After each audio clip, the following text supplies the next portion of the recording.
नाज़रीन आदाब, मैं शर यासिर आपका खैर मकदम करता हूँ सियासत टीवी के special programme review of newspaper में। सियासत टीवी आपके लिए लेकर आया है अखबार से रिलेटेड एक ऐसा प्रोग्राम जिसमें हम आपको आज के अखबार की अहम खबरों के बारे में बताएंगे। इसमें लोकल, नेशनल और इंटरनेशनल खबरों पर डिस्कशन करेंगे और आपको अहम खबरों की जानकारी देंगे। हम इस प्रोग्राम में हर इंपॉर्टेंट खबर पर रोशनी डालेंगे, चाहे वो लोकल हो, नेशनल हो या फिर इंटरनेशनल हो। इस प्रोग्राम में हर खबर की तह तक जाएंगी, क्योंकि कुछ खबरें अखबार की सिर्फ सुर्खियां बनकर रह जाती हैं या टीवी पर उनको 2 मिनट का ही वक्त मिल पाता है। लेकिन हम आपको उन खबरों के बारे में तफसील से बताएंगे। और आज के जो बड़े टॉपिक उसमें आज जो कि तेलंगाना में असेंबली चल रही है, उसमें बीआरएस और बीजेपी बहुत ही ज़ोर शोर से कांग्रेस गवर्नमेंट पर हमलावर हैं। वहीं अगर बात करें दिल्ली में, तो दिल्ली में संसद चल रही है, आज उसका सेकंड लास्ट दिन है, कल आखिरी दिन है और वहाँ पे भी आज काफ़ी ज़्यादा हंगामा हुआ है। और अगर बात करें हम यूपी की, तो यूपी में भी काफ़ी ज़्यादा हंगामा हुआ है। यूपी में कल एक एमएलए थे जिनको वहाँ से बाहर कर दिया गया। तो इन सब चीज़ों पे डिस्कशन के लिए हमारे साथ मौजूद हैं हमारे साथी शायद आपका खैर मकदम है। शायद सबसे पहले अगर हम बात करें तेलंगाना की, तो अडानी के मुद्दे पर बीआरएस विधायकों ने, तेलंगाना विधायक उसमें जो है क्या बोलते हैं, असेंबली में राज्य सरकार के खिलाफ विरोध प्रदर्शन किया। इससे लेकर बीआरएस विधायक डॉक्टर पल्ला राजेश्वर रेड्डी ने कहा है कि रेवंत ने दावोस में अडानी के साथ एक समझौता ज्ञापन पर साइन किए हैं। उन्होंने हैदराबाद और दिल्ली में चर्चा भी की थी। वो 12,000 करोड़ रुपए से ज़्यादा के उद्योग के साथ आगे बढ़ रहे हैं। वहीं अगर आज की बात करें, तो आज सरकार के खिलाफ एक अनोखा विरोध प्रदर्शन तेलंगाना बीजेपी के एक विधायक बैलगाड़ी से सवार होकर विधानसभा पहुंचे। वहीं इस कदम का उद्देश्य विरोध प्रदर्शन करना था, जिसमें आरोप लगाया गया कि तेलंगाना में कांग्रेस के नेतृत्व वाली सरकार किसानों से किए गए अपने वादों को पूरा करने में विफल रही है। कल जिस तरह हमने देखा था कि बीआरएस के जो वो थे, लीडर्स थे, उन्होंने ऑटो रिक्शा चला करके ऑटो रिक्शे से वो पहुंचे थे असेंबली। वहीं आज जो है बीजेपी के विधायक जो हैं वो बैलगाड़ी से असेंबली पहुंचे। कहीं ना कहीं ये दिखाने का भी एक वो है क्या बोलते हैं, विरोध जताने का कि हम उनसे ज़्यादा हटके, हम उनसे अलग हैं। लेकिन जिस तरह से कांग्रेस पार्टी यहाँ पे काम कर रही है, कल भी जिस तरह से असेंबली में जो चीज़ें चली थी उस पर भी हम डिस्कशन करेंगे। लेकिन ये जो चीज़ एक नई चली है शायद, कि अगर वो कल ऑटो से आए थे तो हम आज बैलगाड़ी से जा रहे हैं, और वो अगर ऑटो वालों के बारे में बात करना चाह रहे थे तो हम किसानों के बारे में बात करना चाह रहे हैं। आप विपक्ष में, आप हर मुद्दे पे बात कर सकते हैं, लेकिन जो इसकी एक वो होती है, जो रूल्स होते हैं उनको भी फॉलो करना होता है। देखिए, अगर हम तेलंगाना की बात करें, वो चाहे कांग्रेस हो, बीआरएस हो या फिर भाजपा हो, भाजपा हो, अगर हम देखा जाए यहाँ पे जो भाजपा जिस तरह से आज उन्होंने बैलगाड़ी के साथ जो वो एक अनोखा प्रदर्शन किया, वो खुद को दिखाना चाह रहा है कि अगर कल बीआरएस ने ऑटो से विरोध प्रदर्शन जताया, तो आज जो है कि हम बैलगाड़ी से किसानों को लेकर उन्होंने अपनी मांग रखी। देखा जाए कि विधानसभा जो सत्र होते हैं वो इसीलिए शुरू किए जाते हैं कि वहाँ पे जो तेलंगाना है या फिर किसी भी राज्य के जो अहम मुद्दे हैं, जो जनता से मुद्दे हैं, या फिर जो सत्ता पक्ष ने जो वादे किए हैं उस पर कितना वो खरा उतरी है, उस पर बहस किया जाए। लेकिन सदन के अंदर नहीं, सदन के बाहर रोड पर जिस तरह से इन्होंने प्रदर्शन किया है, वो दिखाता है कि ये लोग खुद जनता को दिखाना चाहते हैं कि हम आपके काम को लेकर या फिर हम आपके मुद्दे को लेकर कितना एक्टिव है। अगर हम भाजपा की बात करें, जो सदन के बाहर अगर प्रदर्शन किया जा रहा है, अच्छी बात है, सदन के बाहर प्रदर्शन करने चाहिए, लेकिन वो कब किए जाते हैं जब सदन के अंदर आपको बोलने की इजाजत नहीं दी जा रही हो या आपको अलाउ ना किया जा रहा उस मुद्दे पे। हालांकि यहाँ पे बात करें कांग्रेस पर, जिस तरह से कल बीआरएस ने क्लेम किया था कि यहाँ पे जो ऑटो चालक है उन पर अत्याचार किया जा रहा है, जो वादे पूरे किए गए हैं उस वादे को पूरा नहीं किया, जो वादे किए गए माफ कीजिएगा, उस वादे को पूरा नहीं किया जाए, तो वही कांग्रेस की तरफ से कहा गया कि ये सिर्फ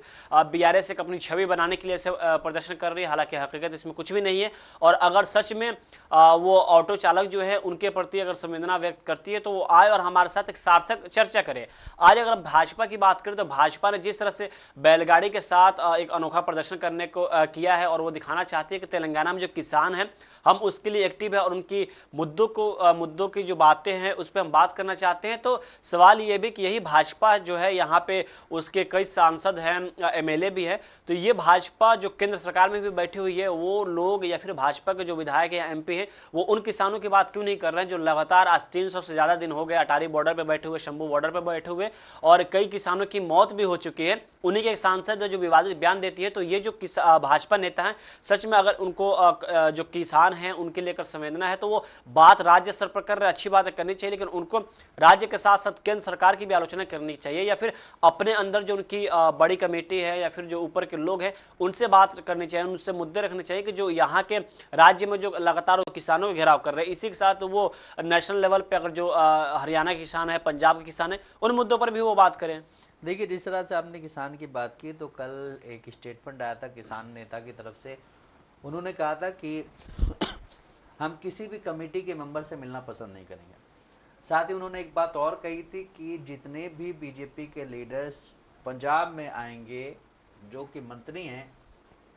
उनका हम शांतिपूर्ण तरीके से विरोध करेंगे, उनको हम ब्लैक फ्लैग दिखाएंगे और इस तरह से हम उनका विरोध करेंगे। लेकिन हम कोई ऐसा काम नहीं करेंगे जिससे कि ये चीज़ सामने आए कि इन्होंने हंगामा किया, उससे उनको कोई तकलीफ हुई है। तो एक तरह से देखा जाए तो किसान जिस तरह से प्रोटेस्ट कर रहे हैं, 750 किसानों से ज़्यादा की अभी तक मौत हो चुकी है और कई किसान अभी भी भूख हड़ताल पे बैठे हुए, जिनकी हालत कहीं ना कहीं सही नहीं है। लेकिन फिर भी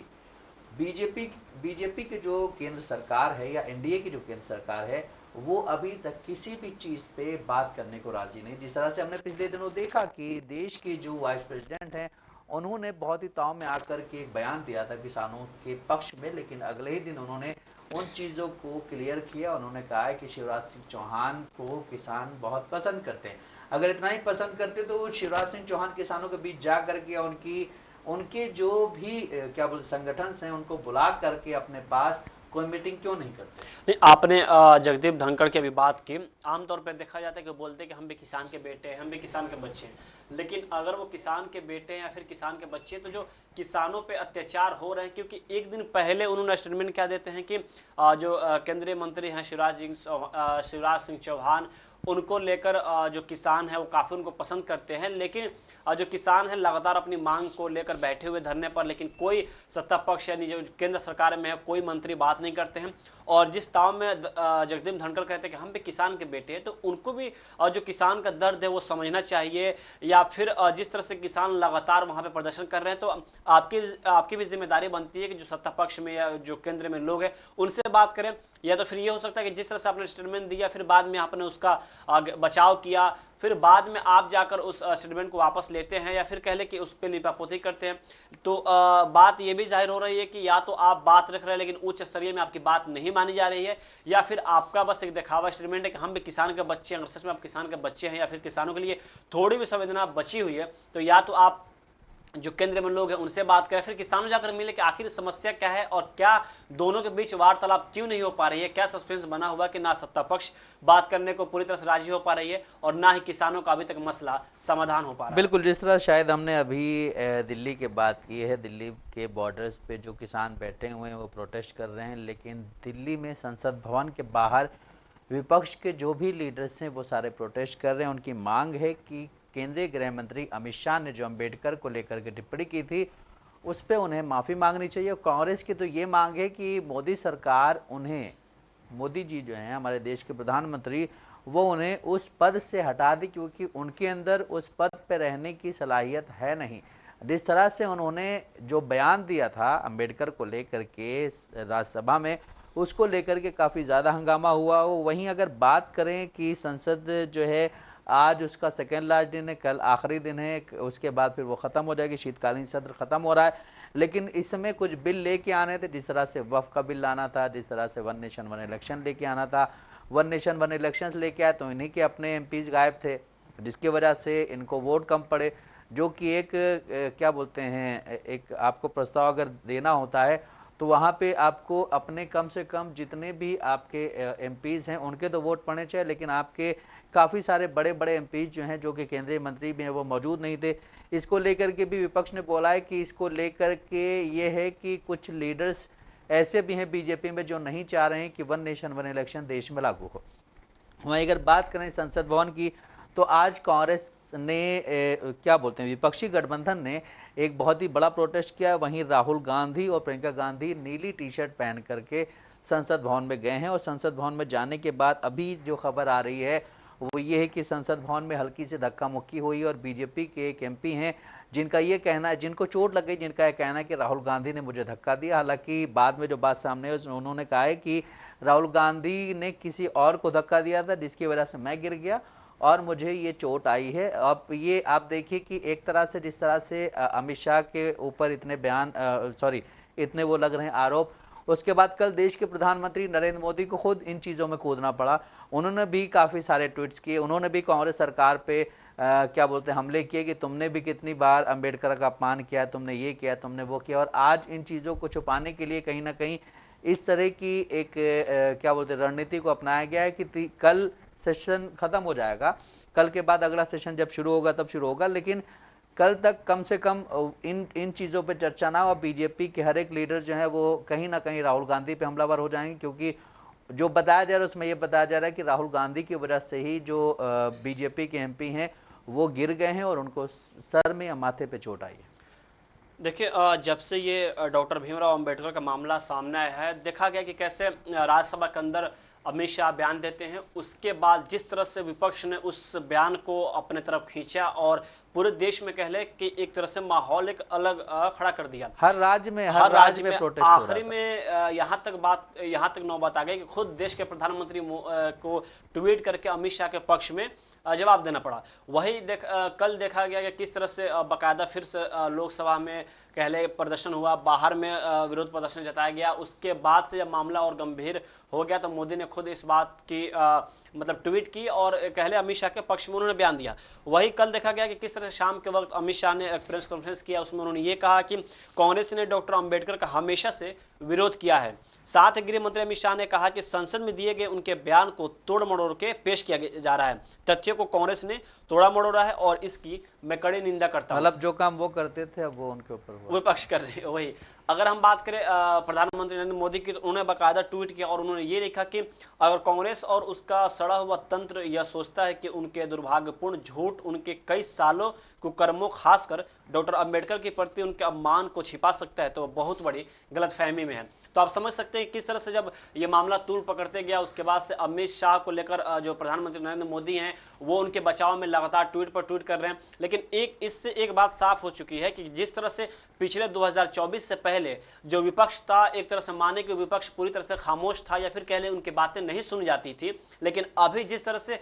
विपक्ष हर मुद्दे पर खुल के बोल रहा है और यहाँ तक कि नतीजा ये निकल रहा है कि विपक्ष के बोलने की वजह से जो सत्ता पक्ष है वो लगातार इनकी बातों का जवाब दे रहा है या फिर कह लें आरोप प्रत्यारोप का दौर जारी है। तो इससे यह माना जा रहा है कि इस बार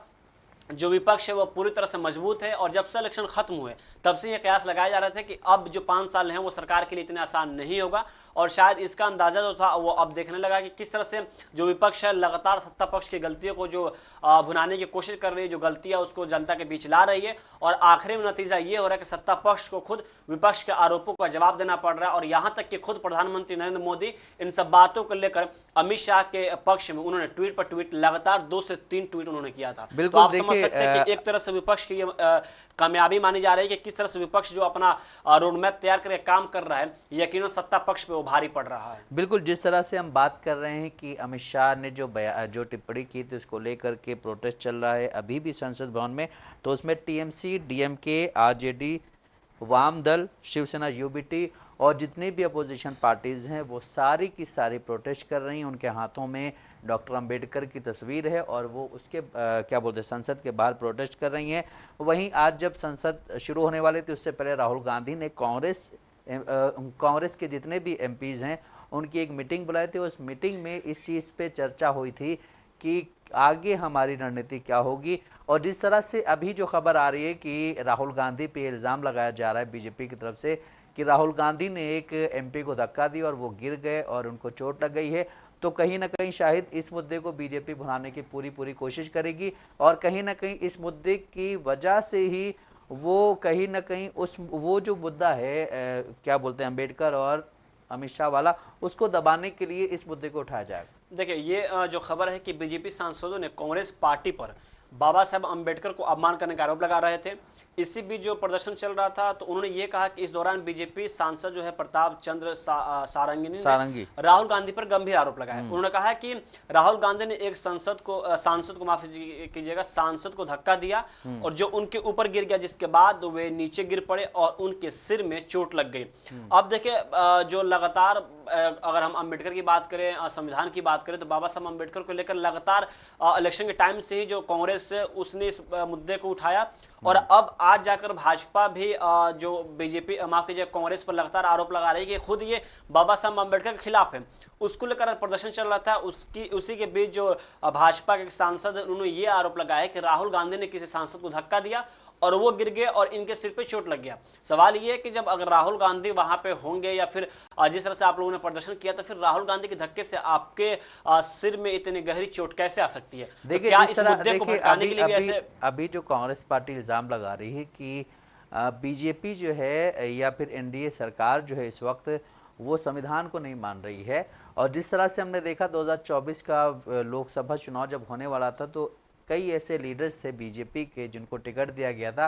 उन्होंने अपनी कैंपेनिंग में इस बात को बोला था कि हम अगर आगे संविधान में कुछ बदलाव होंगे।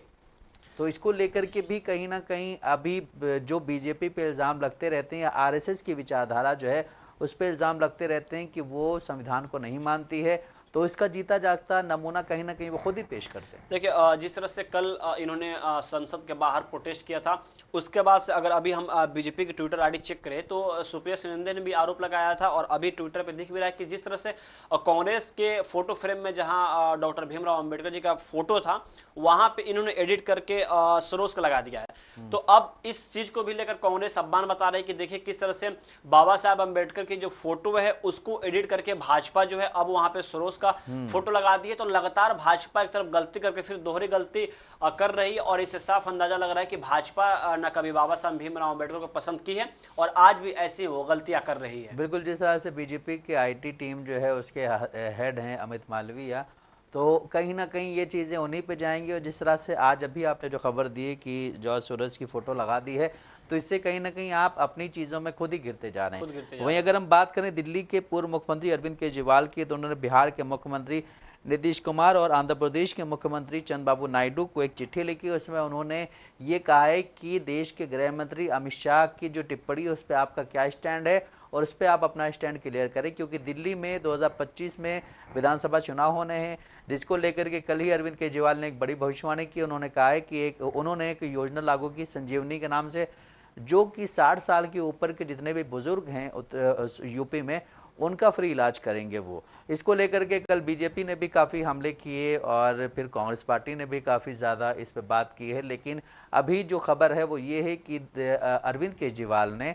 नीतीश कुमार और चंद्रबाबू नायडू को एक चिट्ठी लिखी जिसमें उन्होंने कहा है कि अमित शाह की जो टिप्पणी है बाबा अम्बेडकर के खिलाफ, उस पर आपकी राय क्या है, उस पर आप अपनी राय जाहिर करें। और आप चूँकि ऐसे आपको ऐसा माना जाता है कि आप काफ़ी सेकुलर लोग हैं, तो आप उनकी क्या बोलते हैं उनके साथ सरकार में हैं। और जिस तरह दोनों बैसाखी बने हुए हैं उसी हिसाब से ये भी कहा जा रहा है कि जिस तरह से वक्फ बिल पे अब थोड़ा डाउन मामला हो गया है और वन नेशन वन इलेक्शन भी इस तरह से डाउन मामला हुआ है, तो इसमें ये भी कहा जा रहा है कि ये भी शायद उन्हीं दो लोगों की वजह से ही हो रहा है, क्योंकि अगर वो दोनों हाथ पीछे खींच लेंगे तो मोदी जी कहीं ना कहीं अपने जो उनके ख्वाब हैं वो चकनाचूर हो सकते हैं। देखिए आम आदमी पार्टी की बात करें तो देखा गया कि अभी भी पूरे देश में अगर सबसे मजबूत किसी की मॉडल मानी जाती है तो दिल्ली में जो वहाँ पे एजुकेशन पॉलिसी है कि किस तरह से दूसरे राज्यों में देखें तो वहाँ पे सरकारी स्कूल में बच्चों को पकड़ के एडमिशन कराया जाता है कि तुम यहाँ पे दाखिला ले लो, एडमिशन ले लो, तो बच्चों को वहाँ पर जबरदस्ती सरकारी स्कूल में एडमिशन कराए जाते हैं।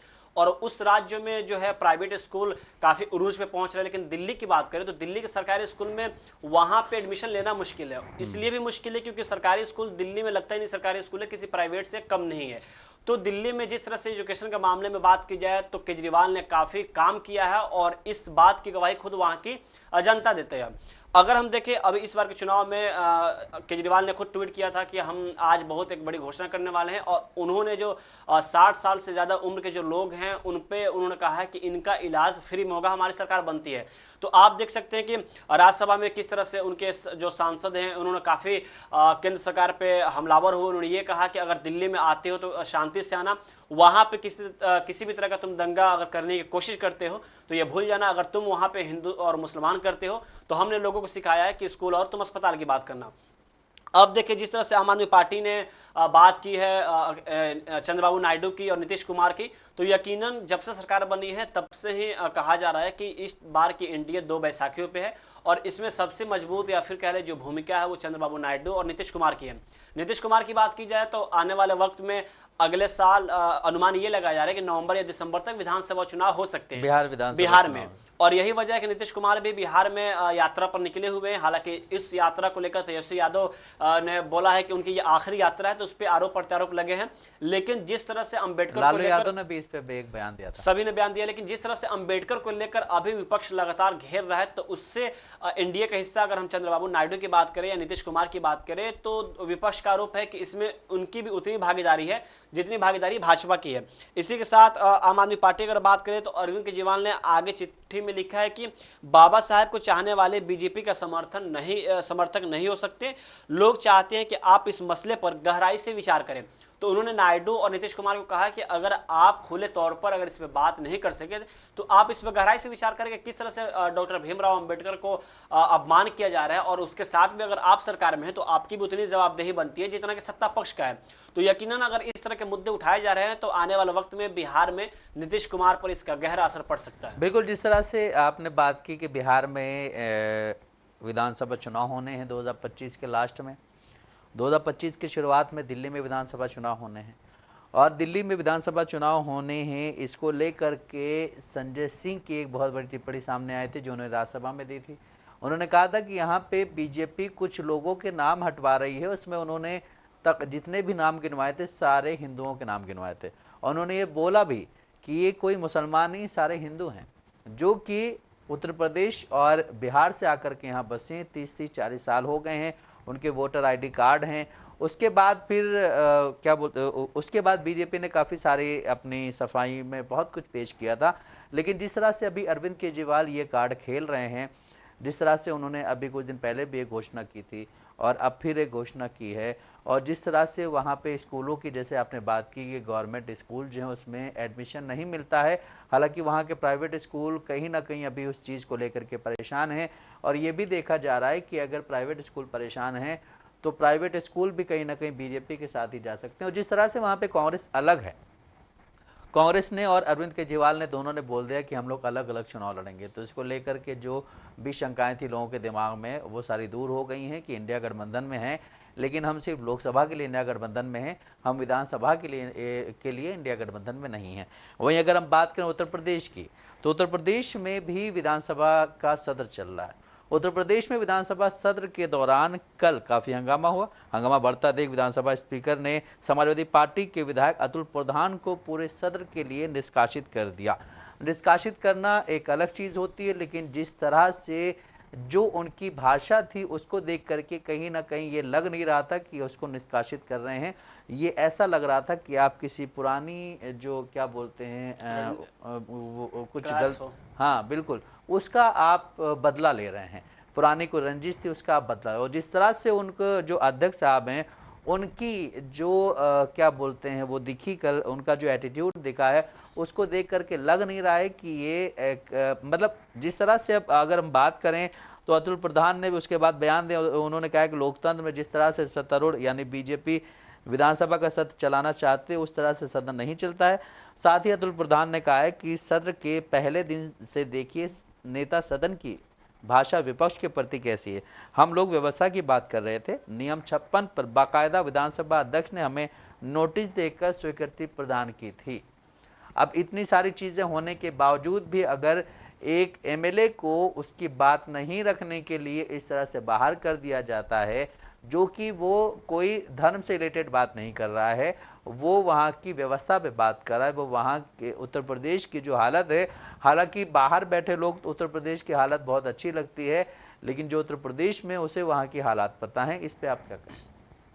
देखिए, कल जिस तरह से विधानसभा सत्र जब से उत्तर प्रदेश में शुरू हुआ है तब से ही हंगामे का दौर जारी है। कल जिस तरह से वहाँ के जो स्पीकर हैं उन्होंने समाजवादी पार्टी के जो विधायक अतुल प्रधान को सत्र से निष्कासित किया, उसके बाद से जो समाजवादी पार्टी है काफ़ी उसको लेकर चिंतित है और कई तरह के सवाल हो गई है और काफ़ी ज़्यादा हमलावर है। लेकिन गौर करने वाली बात ये है कि उन्होंने विधायक अतुल प्रधान को सिर्फ एक दिन के लिए नहीं बल्कि पूरे सत्र के लिए उनको बाहर कर दिया है। जिस तरह से उत्तर प्रदेश विधानसभा में उनको उन्होंने कैसे बोला कि इनको बाहर फेंको, तो उस पे भी सवाल खड़े किए गए। और जिस तरह से कल का जो दौर था या फिर जिस तरह सदन विधानसभा के अंदर देखा गया, उससे जो पुराने लोकसभा है जिस तरह से करीब 1 से 150 सांसदों को बाहर किया गया था, तो वो दिन याद आ गया। वही अतुल प्रसाद ने कहा कि हम जो वहां पे स्वास्थ्य सेवा है उस पर हम बात कर रहे थे, फिर जो झांसी में बच्चों की मौत हुई है उसकी हम बात कर रहे थे। हालांकि झांसी में उनका कहना था, उनका यह दावा है कि 20 बच्चों की मौत हुई है, लेकिन पुलिस प्रशासन 10 बच्चों की बात कर रही है। तो इन तमाम मुद्दों पे हम बात कर रहे थे। इसी के साथ साथ जो प्राइवेट अस्पताल हैं, जो लूटों का अड्डा बना हुआ है, उन तमाम मुद्दों पे हम उत्तर प्रदेश के जनता के लिए बात कर रहे थे। लेकिन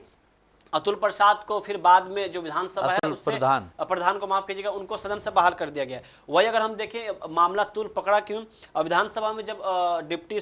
जो सीएम है सीएम ब्रजेश पाठक, वो जब बोल रहे थे तो ऐसा आरोप है कि विपक्ष ने हंगामा शुरू कर दिया और उसमें कुछ अपशब्द बातों का इस्तेमाल किया। उसके बाद से जो स्पीकर हैं उन्होंने इन लोगों को शांत रहने की अपील की, लेकिन जब ये शांत नहीं हुए तो बाद में जाकर जो विधायक है समाजवादी पार्टी के अतुल प्रधान, उनको विधानसभा सत्र से, वो भी पूरे विधानसभा सत्र से उनको बाहर कर दिया गया। लेकिन आज उन्होंने अपना स्टेटमेंट दिया और उन्होंने कहा कि इस पर हम कड़े की आपत्ति जताते हैं और आगे जो समाजवादी पार्टी यानी जो फिर उनका नेतृत्व कहेगा उस पर हम आगे कार्रवाई करेंगे। बिल्कुल, जिस तरह से इस वक्त देश में जहाँ जहाँ भी बीजेपी की सत्ता है या फिर हम केंद्र सरकार में देखें जो एनडीए की सत्ता है, उस पर अगर विपक्ष किसी बात पे आवाज़ उठाता है तो उसकी आवाज़ को दबाने के लिए या तो उसका माइक बंद कर दिया जाता है या फिर उसको बाहर कर दिया जाता है। जिस तरह से हमने कल देखा तो प्रधान को किस तरह से बाहर किया गया, जो अध्यक्ष थे उनका बात करने का तरीका क्या था, ये सब चीज़ें आप नोटिस करते हैं अगर आप इन चीज़ों को देखेंगे तो। लेकिन वहीं एक चीज़ और कल काफ़ी अच्छी हुई है कि उमर खालिद को 7 दिन की बेल मिली है, बाहर आए। और जिस तरह से देश में नफ़रतें फैलाई जा रही हैं और कहीं ना कहीं कल की जो ये 7 दिन की जो बेल मिली है, ये कहीं ना कहीं खुशी का पल था सबके लिए। और जिस तरह से अभी दिल्ली में चुनाव होने हैं, चुनाव के वक्त भी काफ़ी सारे मुद्दे उठाए जाते हैं, बिहार में चुनाव होने हैं और अभी आज जो कि बीजेपी या एनडीए ने जो इल्ज़ाम राहुल गांधी पे लगाया है, उस इल्ज़ाम में कितनी सच्चाई है, ये सारी चीज़ें अभी आपको पता चल जाएंगे कुछ देरों में। लेकिन जब तक के लिए आप बने रहें सियासत टीवी के साथ। तो जैसा कि आपने देखा कि हमने आपको न्यूज़पेपर्स के ज़रिए अहम खबरों से रूबरू कराया है, ऐसी ज़रूरी खबरों से रूबरू होने के लिए हमारे साथ इस प्रोग्राम से जुड़े रहें। और अगर आपकी इस प्रोग्राम से रिलेटेड कोई भी राय है तो हमें कमेंट बॉक्स में ज़रूर लिखें। इसी के साथ हमारा प्रोग्राम यहीं ख़त्म होता है। मुझे और मेरे साथी शाहिद उमैर को दें इजाज़त। आप बने रहें सियासत टीवी के साथ।